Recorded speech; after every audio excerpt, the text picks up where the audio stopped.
दोस्तों आज का वीडियो बहुत इंटरेस्टिंग होने वाला है, तो वीडियो को लास्ट तक जरूर देखना। एक बार की बात है, एक छोटे से गांव में एक मजदूर रहता था। वह रोज मजदूरी करने पहाड़ों की चोटी पे जाया करता था। रोज की तरह वह मजदूरी करने जा रहा था तो उसका बेटा जिद करने लगा, आज मैं पापा के साथ काम पे जाऊंगा। पर उसने अपने बेटे को लाख समझाया, पर उसका बेटा नहीं माना और पापा के साथ काम पे चला जाता है। उसने अपने बेटे को कांधे पे बिठा के पहाड़ी पे चढ़ने लगा। कुछ दूर चलने के बाद बेटा बाप के कांधे से उतर जाता है और पैदल चलने लगता है। थोड़ी दूर चलने के बाद उसका पैर एक बड़े से पत्थर पे टकराया और वो गिर पड़ा। जैसे ही वो गिरा, उसके मुंह से जोर से आवाज निकली, आ। फिर पहाड़ से उसकी आवाज टकराकर वापस आई, आ। बच्चा इससे पहले कभी पहाड़ों पर नहीं आया था, तो वो अपनी आवाज सुनकर हैरान हो जाता है। उसे लगा कोई तो यहाँ पे है जो उसके गिरने पर उसकी मजाक बना रहा है, और गुस्से से कहने लगा, कौन है, सामने आओ। कौन है जो मेरी मजाक उड़ा रहा है? फिर से पहाड़ों से आवाज गूंज कर आई, कौन है जो मजाक उड़ा रहा है? लड़का जो भी कुछ बोलता उसकी आवाज उसी को वापस नहीं देती थी। इस बात से बहुत परेशान हो चुका था। जब बात हद से ज्यादा गुजर गई, बच्चा अपने पापा से कहता है, पापा देखो ना, कोई तो है वहाँ पे जो मेरी मजाक उड़ा रहा है।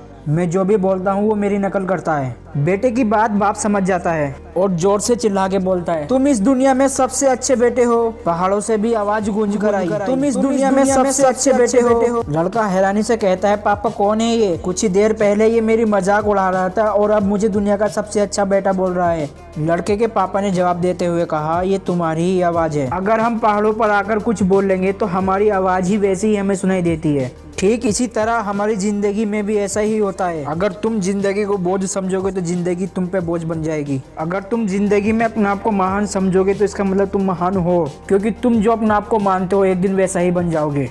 इसी तरह की एक कहानी और सुनाता हूँ, कहानी को ध्यान से सुनना। एक बार एक जंगल में चीता, हाथी, शेर और लोमड़ी एक साथ बैठे हुए थे। तीनों ने शेर से एक एक सवाल पूछा। सबसे पहले हाथी ने शेर से पूछा, ना ही तुम मेरी तरह ताकतवर हो और ना ही मेरे जितना तुम्हारा शरीर है, फिर भी तुम जंगल के राजा कैसे बन जाते हो? फिर दूसरा सवाल लोमड़ी करती है और कहती है, मैं सब जानवरों में सबसे ज्यादा चतुर हूँ, फिर भी मैं जंगल की रानी नहीं बनती, ऐसा क्यों? फिर तीसरा सवाल चीता ने पूछा, मैं सब जानवरों में सबसे तेज भागता हूँ और तेज भागने के कारण मैं अपने शिकार को बहुत जल्दी से पकड़ लेता हूँ। तुम में ऐसी कोई भी खूबी नहीं है जो हम तीनों से मैच करती हो, और फिर भी तुम जंगल के राजा कहलाते हो, कैसे? शेर ने जो तीनों को जवाब दिया उसे आपको ध्यान से सुनना चाहिए। शेर ने एक छोटा सा ही जवाब दिया। शेर ने तीनों को जवाब दिया और कहा, मैं अपने आप को राजा मानता हूँ तो मैं राजा हूँ। दोस्तों इसी तरह हमारी जिंदगी में होता है। आप अपने आप को जैसा मानते हो एक दिन वैसा ही बन जाते हो।